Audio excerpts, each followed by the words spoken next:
The Little Mermaid by Hans Christian Andersen. Far out at sea, the water is as blue as the bluest cornflower, and as clear as the clearest crystal, but it is very deep, too deep for any cable to fathom, and if many steeples were piled on the top of one another, they would not reach from the bed of the sea to the surface of the water. It is down there that the mermen live. Now, don't imagine that there are only bare white sands at the bottom. Oh, no. The most wonderful trees and plants grow there, with such flexible stalks and leaves that at the slightest motion of the water they move just as if they were alive. All the fish, big and little, glide among the branches just as, up here, birds glide through the air. The palace of the Merman King lies in the very deepest part. Its walls are of coral, and the long pointed windows of the clearest amber. But the roof is made of mussel shells, which open and shut with the lapping of the water. This has a lovely effect, for there are gleaming pearls in every shell, any one of which would be the pride of a queen's crown. The Merman King had been for many years a widower, but his old mother kept house for him. She was a clever woman, but so proud of her noble birth that she wore 12 oysters on her tail, while the other grandees were only allowed 6. Otherwise, she was worthy of all praise, especially because she was so fond of the little mermaid princesses, her grandchildren. They were 6 beautiful children, but the youngest was the prettiest of all. Her skin was as soft and delicate as a rose leaf, her eyes as blue as the deepest sea, but like all the others, she had no feet, and instead of legs she had a fish's tail. All the livelong day they used to play in the palace and the great halls, where living flowers grew out of the walls. When the great amber windows were thrown open, the fish swam in just as the swallows fly into our rooms when we open the windows. But the fish swam right up to the little princesses, ate out of their hands, and allowed themselves to be petted. Outside the palace was a large garden, with fiery red and deep blue trees, the fruit of which shone like gold, while the flowers glowed like fire on their ceaselessly waving stalks. The ground was of the finest sand, but it was of a blue phosphorescent tint. Everything was bathed in a wondrous blue light down there.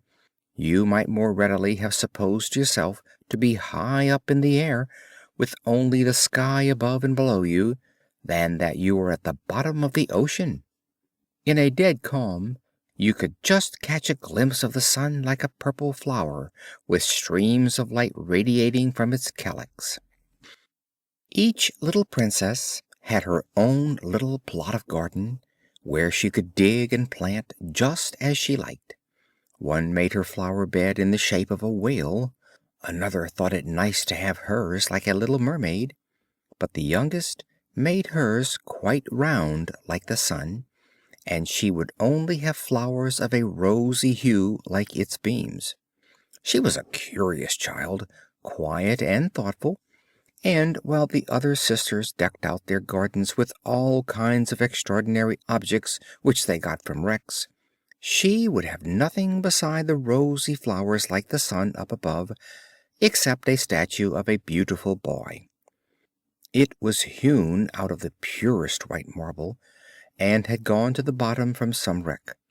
By the statue she planted a rosy red weeping willow, which grew splendidly, and the fresh delicate branches hung round and over it, till they almost touched the blue sand where the shadows showed violet, and were ever moving like the branches. It looked as if the leaves and the roots were playfully interchanging kisses. Nothing gave her greater pleasure than to hear about the world of human beings up above. She made her old grandmother tell her all that she knew about ships and towns, people and animals. But above all, it seemed strangely beautiful to her that up on the earth the flowers were scented, for they were not so at the bottom of the sea; also that the woods were green, and that the fish which were to be seen among the branches could sing so loudly and sweetly that it was a delight to listen to them. You see, the grandmother called little birds fish, or the mermaids would not have understood her, as they had never seen a bird. "When you are 15," said the grandmother, "you will be allowed to rise up from the sea and sit on the rocks in the moonlight and look at the big ships sailing by, and you will also see woods and towns." One of the sisters would be 15 the following year, but the others, well, they were each 1 year younger than the other, so that the youngest had 5 whole years to wait before she would be allowed to come up from the bottom to see what things were like on earth. But each one promised the others to give a full account of all that she had seen and found most wonderful on the first day. Their grandmother could never tell them enough, for there were so many things about which they wanted information. None of them was so full of longings as the youngest, the very one who had the longest time to wait, and who was so quiet and dreamy. Many a night she stood by the open windows and looked up through the dark blue water which the fish were lashing with their tails and fins. She could see the moon and the stars. It is true their light was pale, but they looked much bigger through the water than they do to our eyes. When she saw a dark shadow glide between her and them, she knew that it was either a whale swimming above her, or else a ship laden with human beings. I am certain they never dreamt that a lovely little mermaid was standing down below, stretching up her white hands toward the keel. The eldest princess had now reached her 15th birthday, and was to venture above the water. When she came back, she had hundreds of things to tell them, but the most delightful of all, she said, was to lie in the moonlight on a sandbank in a calm sea, and to gaze at the large town close to the shore, where the lights twinkled like hundreds of stars, to listen to music and the noise and bustle of carriages and people, to see the many church towers and spires, and to hear the bells ringing. And just because she could not go on shore, she longed for that most of all. Oh, how eagerly the youngest sister listened! And when, later in the evening, she stood at the open window and looked up through the dark blue water, she thought of the big town with all its noise and bustle, and fancied that she could even hear the church bells ringing. The year after, the second sister was allowed to mount up through the water and swim about wherever she liked. The sun was just going down when she reached the surface, the most beautiful sight she thought that she had ever seen. The whole sky had looked like gold, she said, and as for the clouds, well, their beauty was beyond description. They floated in red and violet splendor over her head, and far faster than they went, a flock of wild swans flew like a long white veil over the water toward the setting sun. She swam toward it, but it sank, and all the rosy light on clouds and water faded away.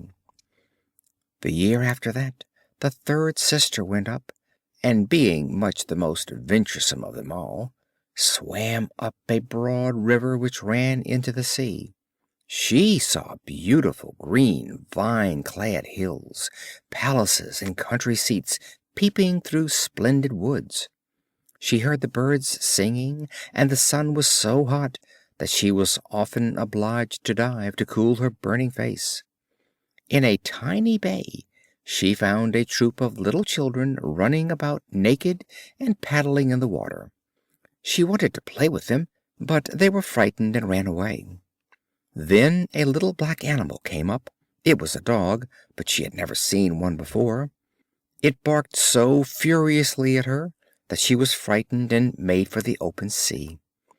She could never forget the beautiful woods, the green hills, and the lovely children who could swim in the water although they had no fishes' tails. The fourth sister was not so brave. She stayed in the remotest part of the ocean, and, according to her account, that was the most beautiful spot. You could see for miles and miles around you, and the sky above was like a great glass dome.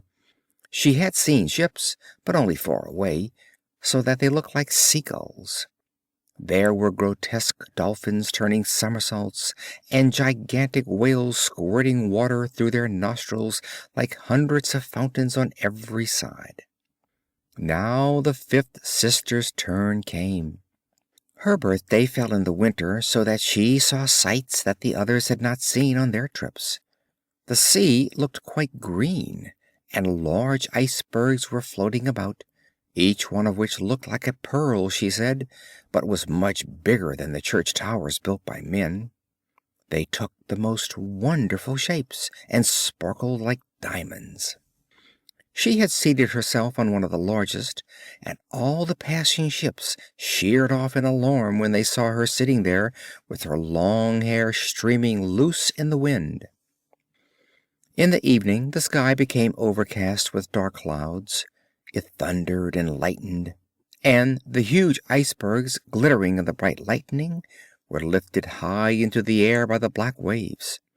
All the ships shortened sail, and there was fear and trembling on every side, but she sat quietly on her floating iceberg, watching the blue lightning flash in zigzags down onto the shining sea. The first time any of the sisters rose above the water, she was delighted by the novelties and beauties she saw, but once grown up and at liberty to go where she liked, she became indifferent, and longed for her home. In the course of a month or so they all said that after all their own home in the deep was best. It was so cozy there. Many an evening the five sisters, interlacing their arms, would rise above the water together. They had lovely voices, much clearer than any mortal, and when a storm was rising and they expected ships to be wrecked, they would sing in the most seductive strains of the wonders of the deep, bidding the seafarers have no fear of them. But the sailors could not understand the words. They thought it was the voice of the storm, nor could it be theirs to see this Elysium of the deep, for when the ship sank they were drowned, and only reached the merman's palace in death. When the elder sisters rose up in this manner, arm in arm, in the evening, the youngest remained behind quite alone, looking after them as if she must weep. But mermaids have no tears, and so they suffer all the more. "Oh, if I were only 15," she said, "I know how fond I shall be of the world above, and of the mortals who dwell there." At last her 15th birthday came. "Now we shall have you off our hands," said her grandmother, the old Queen Dowager. "Come now, let me adorn you like your other sisters." And she put a wreath of white lilies round her hair, but every petal of the flowers was half a pearl. Then the old Queen had 8 oysters fixed on to the Princess's tail to show her high rank. "But it hurts so," said the little mermaid. "You must endure the pain for the sake of the finery," said her grandmother. But oh, how gladly would she have shaken off all this splendor, and laid aside the heavy wreath. Her red flowers in her garden suited her much better, but she did not dare to make any alteration. "Goodbye," she said, and mounted as lightly and airily as a bubble through the water. The sun had just set when her head rose above the water, but the clouds were still lighted up with a rosy and golden splendor, and the evening star sparkled in the soft pink sky. The air was mild and fresh, and the sea as calm as a mill pond. A big 3-masted ship lay close by, with only a single sail set, for there was not a breath of wind, and the sailors were sitting about the rigging, on the cross trees, and at the mastheads. There was music and singing on board, and as the evening closed in, hundreds of gaily colored lanterns were lighted, They looked like the flags of all nations waving in the air. The little mermaid swam right up to the cabin windows, and every time she was lifted by the swell, she could see through the transparent panes crowds of gaily dressed people. The handsomest of them all was the young prince with large dark eyes. He could not be much more than 16, and all these festivities were in honor of his birthday. The sailors danced on deck, and when the prince appeared among them, hundreds of rockets were let off, making it as light as day, and frightening the little mermaid so much that she had to dive under the water. She soon ventured up again, and it was just as if all the stars of heaven were falling in showers round about her. She had never seen such magic fires. Great suns whirled round, gorgeous firefish hung in the blue air, and all was reflected in the calm and glassy sea. It was so light on board the ship that every little rope could be seen, and the people still better. Oh, how handsome the prince was! How he laughed and smiled as he greeted his guests, while the music rang out in the quiet night. It got quite late, but the little mermaid could not take her eyes off the ship and the beautiful prince. The colored lanterns were put out, no more rockets were sent up, and the cannon had ceased its thunder. But deep down in the sea there was a dull murmuring and moaning sound. Meanwhile she was rocked up and down on the waves so that she could look into the cabin, but the ship got more and more way on, sail after sail was lifted by the wind, the waves grew stronger, great clouds gathered, and it lightened in the distance. Oh, there was going to be a fearful storm, and soon the sailors had to shorten sail. The great ship rocked and rolled as she dashed over the angry sea. The black waves rose like mountains, high enough to overwhelm her, but she dived like a swan through them, and rose again and again on their towering crests. The little mermaid thought it a most amusing race, but not so the sailors. The ship creaked and groaned. The mighty timbers bulged and bent under the heavy blows. The water broke over the decks, snapping the mainmast like a reed. She heeled over on her side, and the water rushed into the hold. Now the little mermaid saw that they were in danger, and she had for her own sake to beware of the floating beams and wreckage. One moment it was so pitch dark that she could not see at all, but when the lightning flashed it became so light that she could see all on board. Every man was looking out for his own safety as best he could, but she more particularly followed the young prince with her eyes, and when the ship went down she saw him sink in the deep sea. At first she was quite delighted, for now he was coming to be with her, but then she remembered that human beings could not live under water, and that only if he were dead could he go to her father's palace. No, he must not die! So she swam toward him all among the drifting beams and planks, quite forgetting that they might crush her. She dived deep down under the water, and came up again through the waves, and at last reached the young prince just as he was becoming unable to swim any further in the stormy sea. His limbs were numbed, his beautiful eyes were closing, and he must have died if the little mermaid had not come to the rescue. She held his head above the water and let the waves drive them whithersoever they would. By daybreak all the storm was over.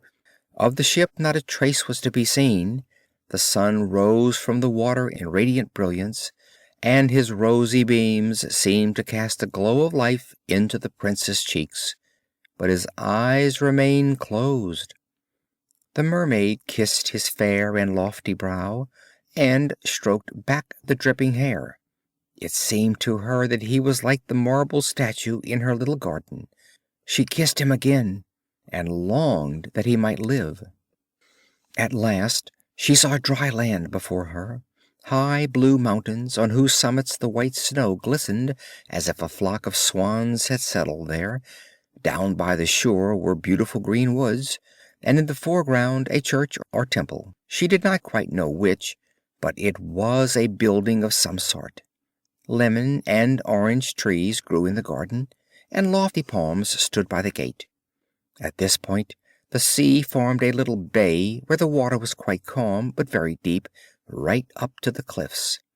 At their foot was a strip of fine white sand, to which she swam with the beautiful prince, and laid him down on it, taking great care that his head should rest high up in the warm sunshine.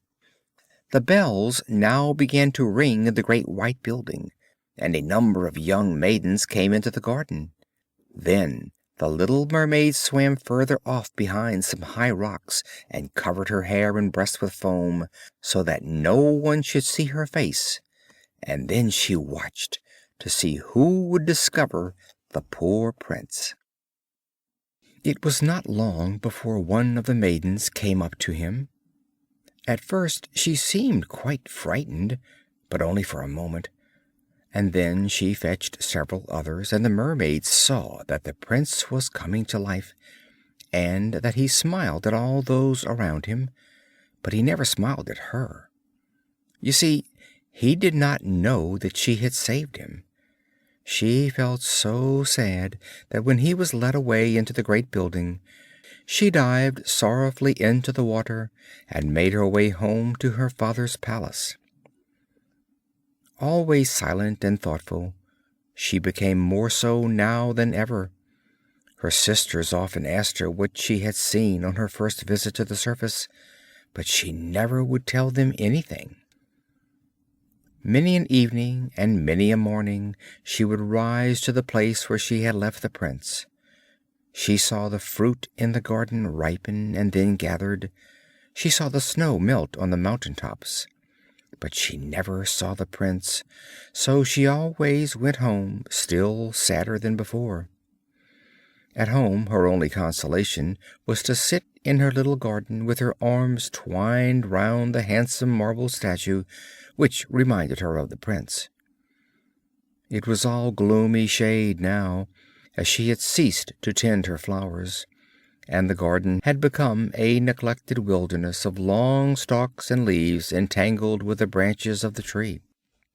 At last she could not bear it any longer, so she told one of her sisters, and from her it soon spread to the others, but to no one else except to one or two other mermaids who only told their dearest friends. One of these knew all about the prince. She had also seen the festivities on the ship. She knew where he came from and where his kingdom was situated.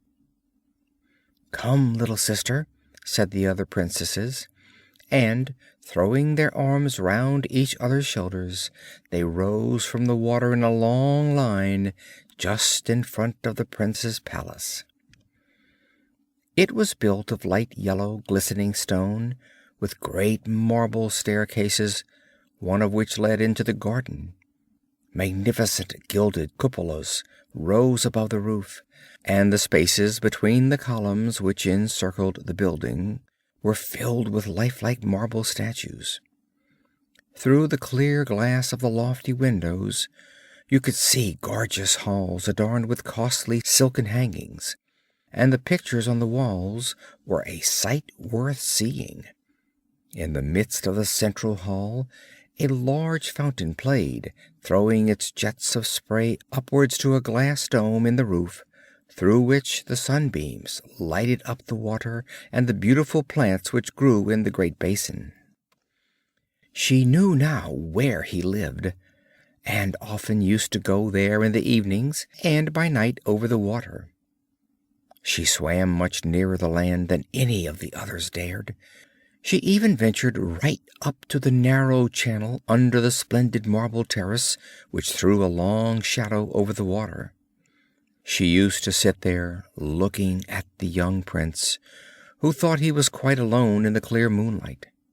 She saw him many an evening sailing about in his beautiful boat, with flags waving and music playing. She used to peep through the green rushes, And if the wind happened to catch her long silvery veil and anyone saw it, they only thought it was a swan flapping its wings. Many a night she heard the fishermen, who were fishing by torchlight, talking over the good deeds of the young prince, and she was happy to think that she had saved his life when he was drifting about on the waves, half dead, and she could not forget how closely his head had pressed her breast, and how passionately she had kissed him. But he knew nothing of all this, and never saw her even in his dreams. She became fonder and fonder of mankind, and longed more and more to be able to live among them. Their world seemed so infinitely bigger than hers. With their ships they could scour the ocean, they could ascend the mountains high above the clouds, and their wooded, grass-grown lands extended further than her eye could reach. There was so much that she wanted to know, but her sisters could not give an answer to all her questions, so she asked her old grandmother, who knew the upper world well, and rightly called it the country above the sea. "If men are not drowned," asked the little mermaid, "do they live forever? Do they not die as we do down here in the sea?" "Yes," said the old lady, "they have to die too, and their lifetime is even shorter than ours. We may live here for 300 years, but when we cease to exist, we become mere foam on the water, and do not have so much as a grave among our dear ones. We have no immortal souls. We have no future life. We are just like the green seaweed, which, once cut down, can never revive again. Men, on the other hand, have a soul which lives forever, lives after the body has become dust. It rises through the clear air, up to the shining stars, just as we rise from the water to see the land of mortals. So they rise up to unknown beautiful regions which we shall never see." "Why do we have no immortal souls?" asked the little mermaid sadly.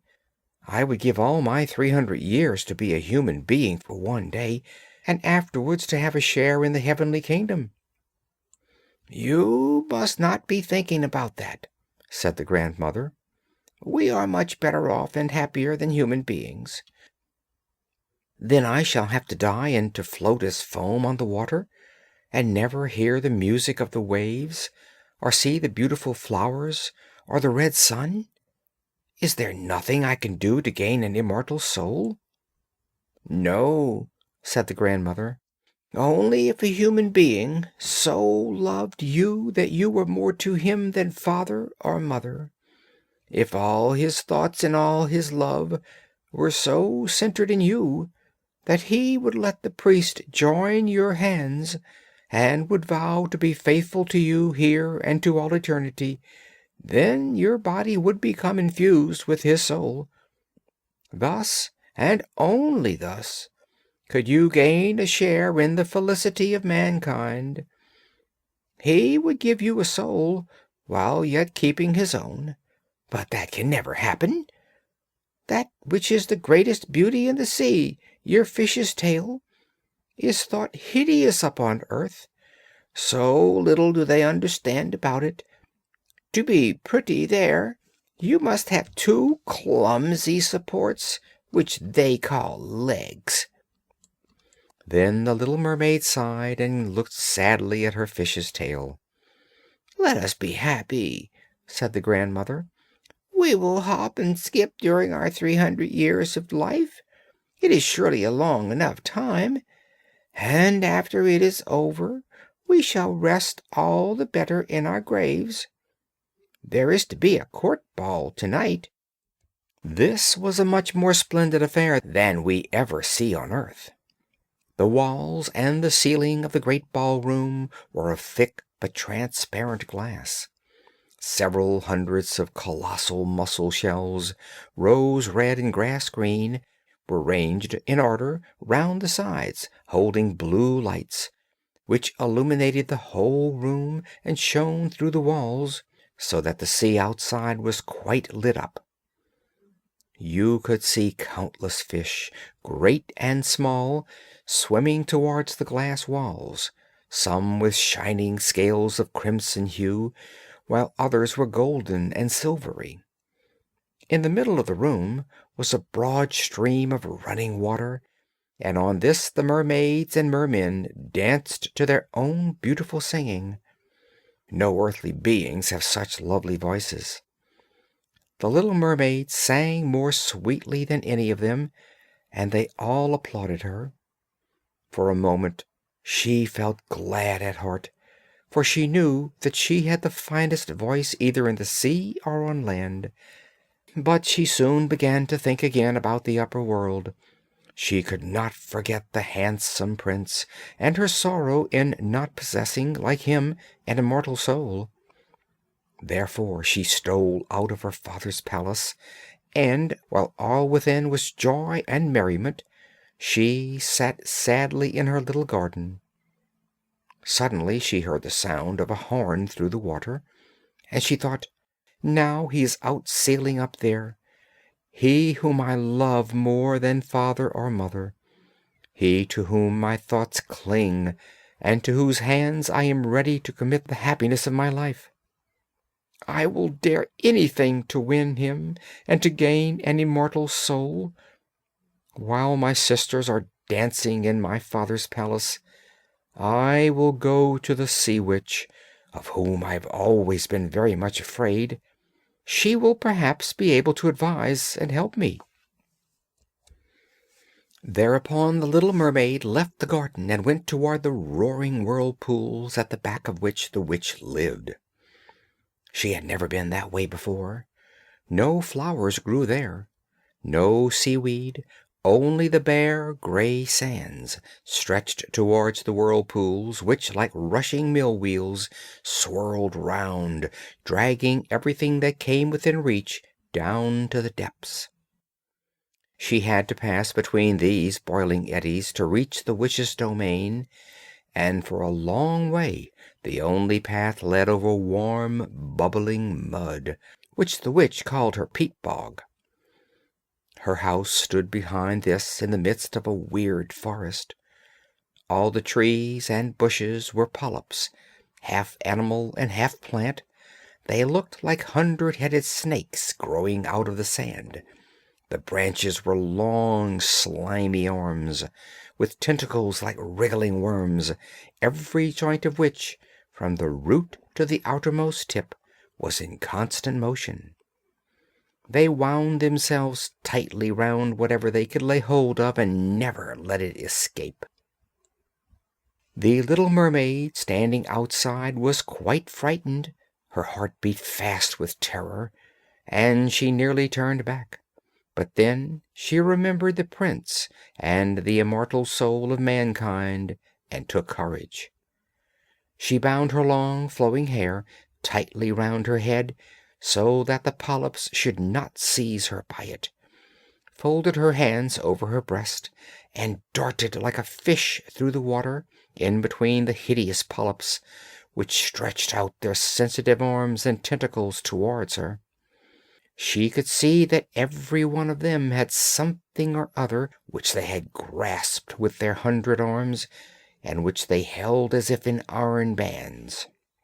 The bleached bones of men who had perished at sea and sunk below peeped forth from the arms of some, while others clutched rudders and sea chests, or the skeletons of some land animal, and, most horrible of all, a little mermaid whom they had caught and suffocated. Then she came to a large opening in the wood where the ground was all slimy, and where some huge fat water snakes were gambolling about. In the middle of this opening was a house built of the bones of the wrecked. There sat the witch, letting a toad eat out of her mouth, just as mortals let a little canary eat sugar. She called the hideous water snakes her little chickens, and allowed them to crawl about on her unsightly bosom. "I know very well what you have come here for," said the witch. "It is very foolish of you. All the same, you shall have your way, because it will lead you into misfortune, my fine princess. You want to get rid of your fish's tail, and instead to have two stumps to walk about like human beings, so that the young prince may fall in love with you, and that you may win him an immortal soul."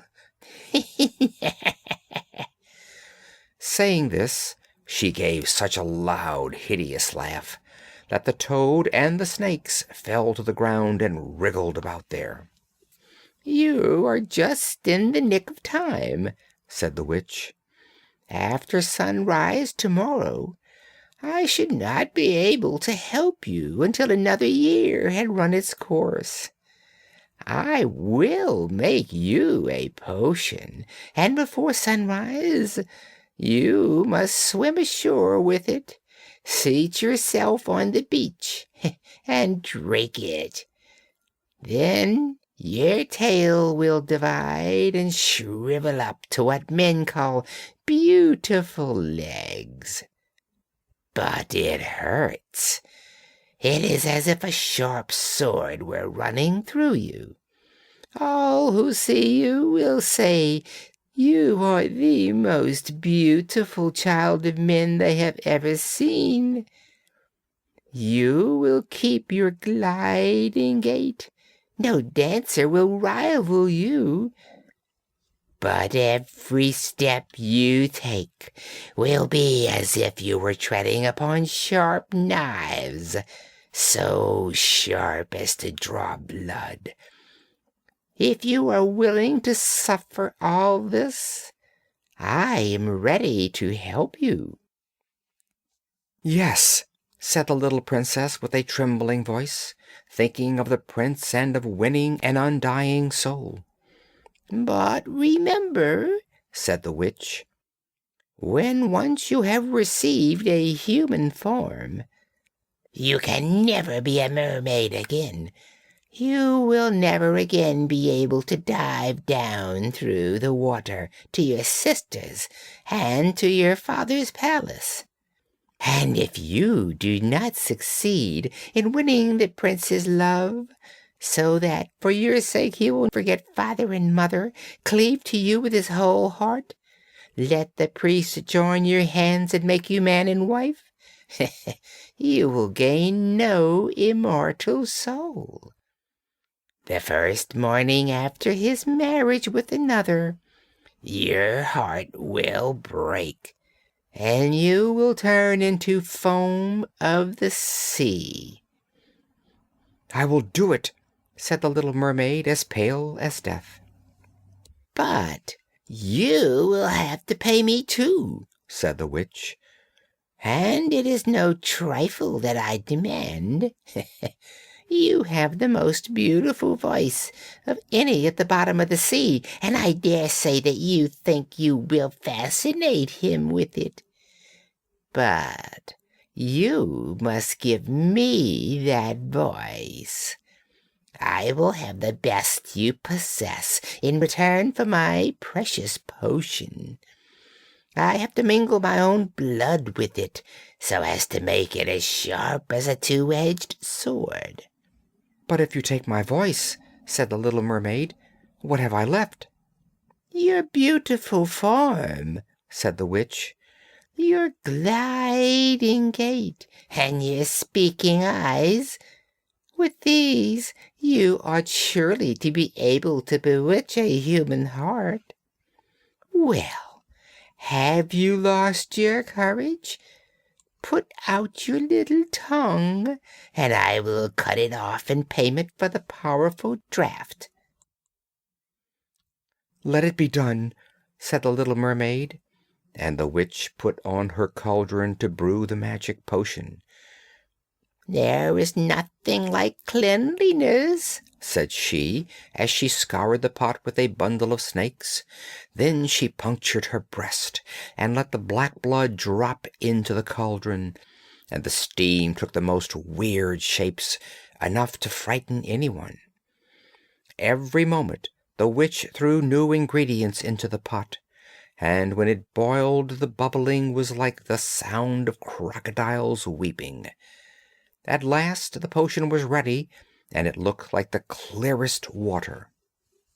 "There it is," said the witch, and thereupon she cut off the tongue of the little mermaid, who was dumb now, and could neither sing nor speak. "If the polyps should seize you when you go back through my wood," said the witch, "just drop a single drop of this liquid on them, and their arms and fingers will burst into 1,000 pieces." But the little mermaid had no need to do this, for at the mere sight of the bright liquid, which sparkled in her hand like a shining star, they drew back in terror. So she soon got past the wood, the bog, and the eddying whirlpools. She saw her father's palace. The lights were all out in the great ballroom, and no doubt all the household was asleep. But she did not dare to go in, now that she was dumb and about to leave her home forever. She felt as if her heart would break with grief. She stole into the garden and plucked a flower from each of her sister's plots, wafted with her hand countless kisses towards the palace, and then rose up through the dark blue water. The sun had not risen when she came in sight of the prince's palace and landed at the beautiful marble steps. The moon was shining bright and clear.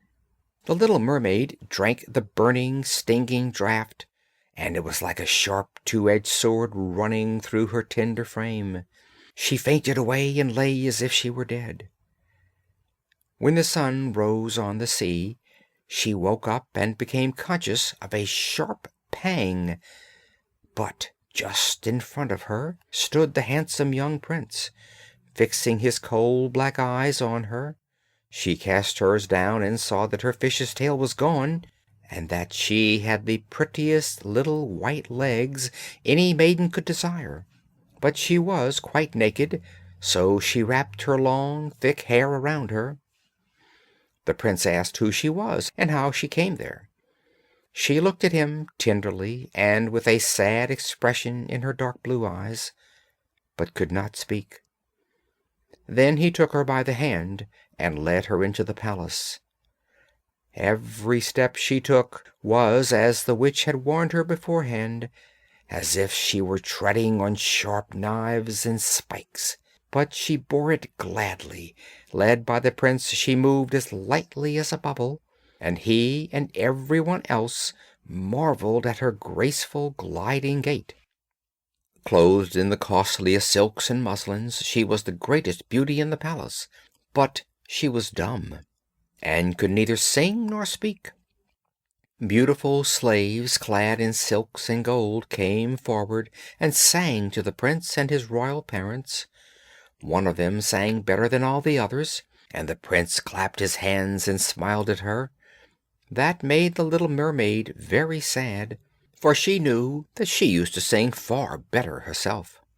She thought, "Oh, if he only knew that for the sake of being with him I had given up my voice forever." Now the slaves began to dance, graceful undulating dances to enchanting music. Thereupon the little mermaid, lifting her beautiful white arms and raising herself on tiptoe, glided on the floor with a grace which none of the other dancers had yet attained. With every motion her grace and beauty became more apparent, and her eyes appealed more deeply to the heart than the songs of the slaves. Every one was delighted with it, especially the prince, who called her his little foundling, and she danced on and on, notwithstanding that every time her foot touched the ground it was like treading on sharp knives. The prince said that she should always be near him, and she was allowed to sleep outside his door on a velvet cushion. He had a man's dress made for her so that she could ride about with him. They used to ride through scented woods where the green branches brushed her shoulders, and little birds sang among the fresh leaves. She climbed up the highest mountains with the prince, and although her delicate feet bled so that others saw it, she only laughed and followed him until they saw the clouds sailing below them like a flock of birds taking flight to distant lands. At home in the prince's palace, when at night the others were asleep, she used to go out onto the marble steps. It cooled her burning feet to stand in the cold sea water, and at such times she used to think of those she had left in the deep. One night her sisters came arm in arm. They sang so sorrowfully as they swam on the water that she beckoned to them, and they recognized her and told her how she had grieved them all. After that they had visited her every night, and one night she saw a long way out her old grandmother, who for many years had not been above the water, and the Merman King with his crown on his head. They stretched out their hands toward her, but did not venture so close to land as her sisters. Day by day she became dearer to the prince. He loved her as one loves a good sweet child, but it never entered his head to make her his queen. Yet unless she became his wife she would never win an everlasting soul, but on his wedding morning would turn to sea foam. "Am I not dearer to you than any of them?" the little mermaid's eyes seemed to say when he took her in his arms and kissed her beautiful brow. "Yes, you are the dearest one to me," said the prince, "for you have the best heart of them all, and you are fondest of me. You are also like a young girl I once saw, but whom I never expect to see again. I was on board a ship which was wrecked. I was driven on shore by the waves close to a holy temple where several young girls were ministering at a service. The youngest of them found me on the beach and saved my life. I saw her but twice. She was the only person I could love in this world, but you are like her. You almost drive her image out of my heart. She belongs to the holy temple, and therefore, by good fortune, you have been sent to me. We will never part." "Alas, he does not know that it was I who saved his life," thought the little mermaid. "I bore him over the sea to the wood where the temple stands. I sat behind the foam and watched to see if anyone would come. I saw the pretty girl he loves better than me," and the mermaid heaved a bitter sigh, for she could not weep. "The girl belongs to the holy temple," he has said. "She will never return to the world. They will never meet again. I am here with him. I see him every day. Yes, I will tend him, love him, and give up my life to him." But now the rumor ran that the prince was to be married to the beautiful daughter of a neighboring king, and for that reason was fitting out a splendid ship. It was given out that the prince was going on a voyage to see the adjoining countries, but it was without doubt to see the king's daughter. He was to have a great suite with him. But the little mermaid shook her head and laughed. She knew the prince's intentions much better than any of the others. "I must take this voyage," he had said to her. "I must go and see the beautiful princess. My parents demand that, but they will never force me to bring her home as my bride. I can never love her. She will not be like the lovely girl in the temple whom you resemble. If ever I had to choose a bride, it would sooner be with you with your speaking eyes, my sweet dumb foundling." And he kissed her rosy mouth, played with her long hair, and laid his head upon her heart, which already dreamt of human joys and an immortal soul.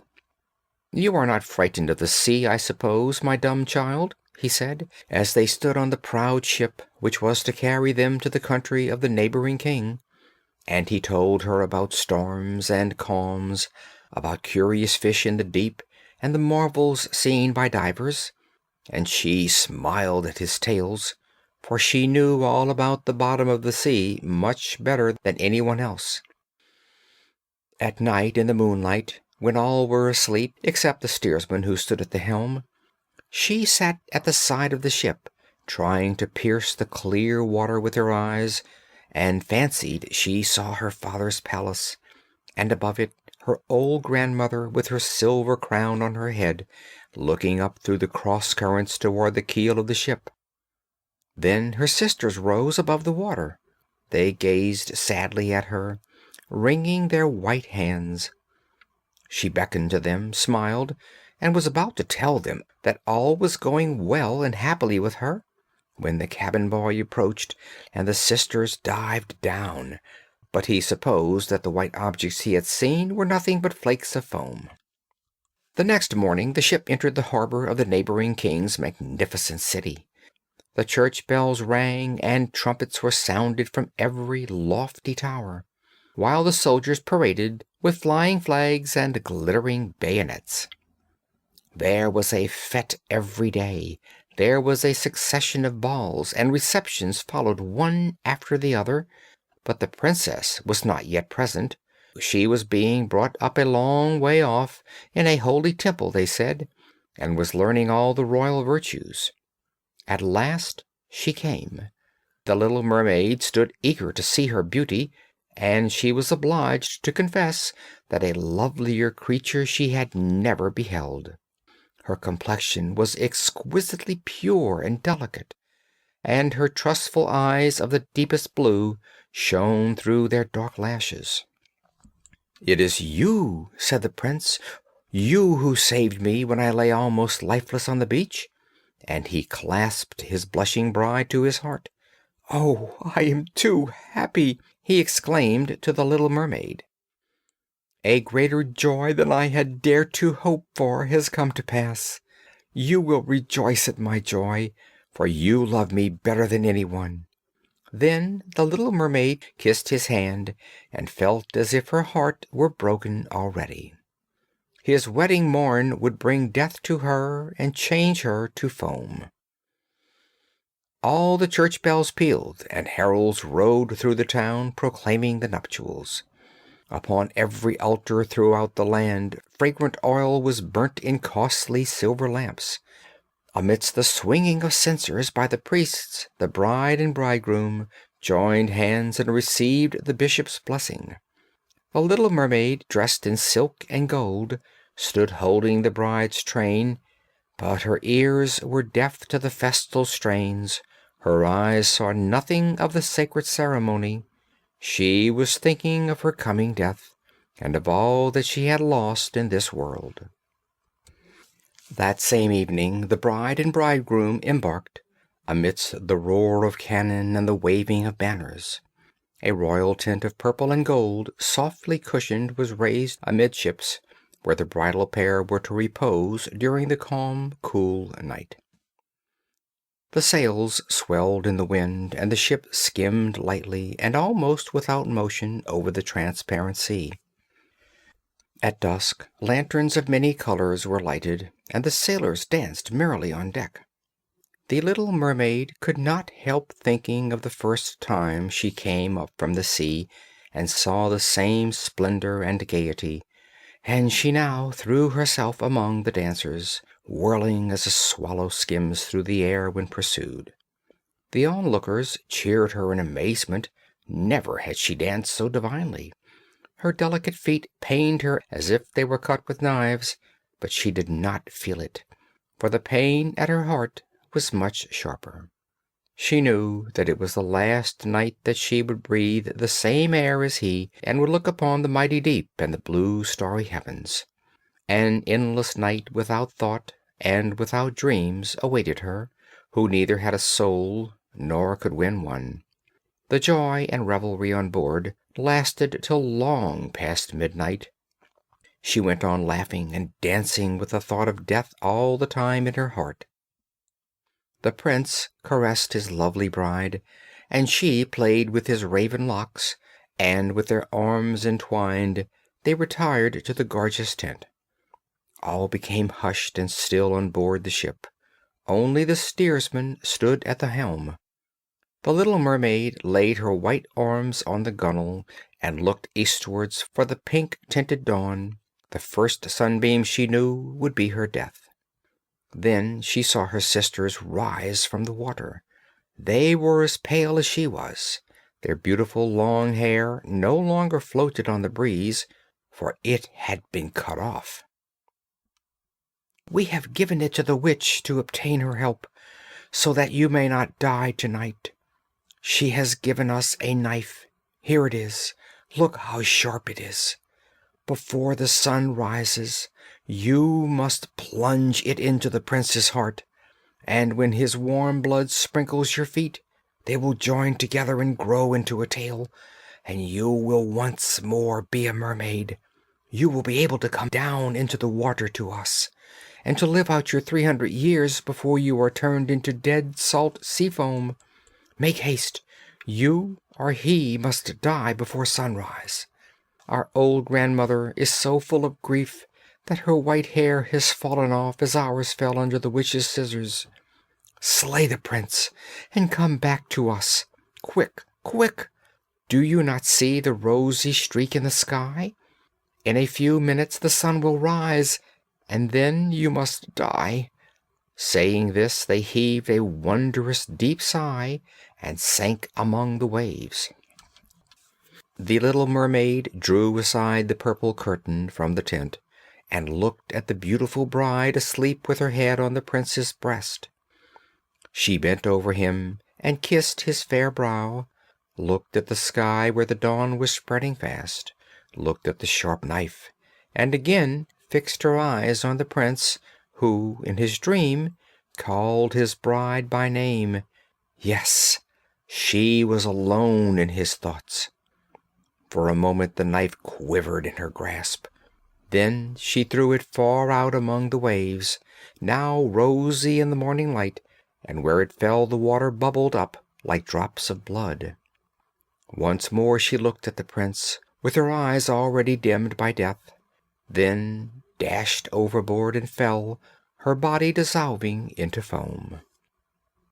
Now the sun rose from the sea, and with its kindly beams warmed the deadly cold foam, so that the little mermaid did not feel the chill of death. She saw the bright sun, and above her floated hundreds of beauteous ethereal beings, through which she could see the white ship and the rosy heavens. Their voices were melodious, but so spirit-like that no human ear could hear them any more than earthly eye could see their forms. Light as bubbles, they floated through the air without the aid of wings. The little mermaid perceived that she had a form like theirs. It gradually took shape out of the foam. "To whom am I coming?"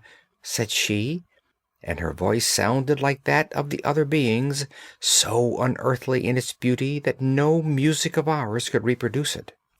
"To the daughters of the air," answered the others. "A mermaid has no undying soul, and can never gain one without winning the love of a human being. Her eternal life must depend upon an unknown power. Nor have the daughters of the air an everlasting soul, but by their own good deeds they may create one for themselves. We fly to the tropics, where mankind is the victim of hot and pestilent winds. There we bring cooling breezes. We diffuse the scent of flowers all around, and bring refreshment and healing in our train. When for 300 years we have labored to do all the good in our power, we gain an undying soul, and take part in the everlasting joys of mankind. You, poor little mermaid, have with your whole heart struggled for the same thing as we have struggled for. You have suffered and endured, raised yourself to the spirit world of the air, and now, by your own good deeds, you may, in the course of 300 years, work out for yourself an undying soul." Then the little mermaid lifted her transparent arms towards God's Son, and for the first time shed tears. On board ship all was again life and bustle. She saw the prince with his lovely bride searching for her. They looked sadly at the bubbling foam, as if they knew that she had thrown herself into the waves. Unseen, she kissed the bride on her brow, smiled at the prince, and rose aloft with the other spirits of the air to the rosy clouds which sailed above. In 300 years we shall thus float into paradise. We might reach it sooner, whispered one. Unseen, we flit into those homes of men where there are children. And for every day that we find a good child who gives pleasure to its parents and deserves their love, God shortens our time of probation. The child does not know when we fly through the room, and when we smile with pleasure at it, 1 year of our 300 is taken away. But if we see a naughty or badly disposed child, we cannot help shedding tears of sorrow, and every tear adds a day to the time of our probation. End of The Little Mermaid by Hans Christian Andersen. This story read by Phil Chenevert in Baton Rouge, Louisiana, October of 2013. Thank you for listening. Hi, this is Super Utils with some afterwords. I'm here just to ask, if you enjoyed this audiobook, then please do click on the like button down below and subscribe to my channel. Thank you for your time and take care.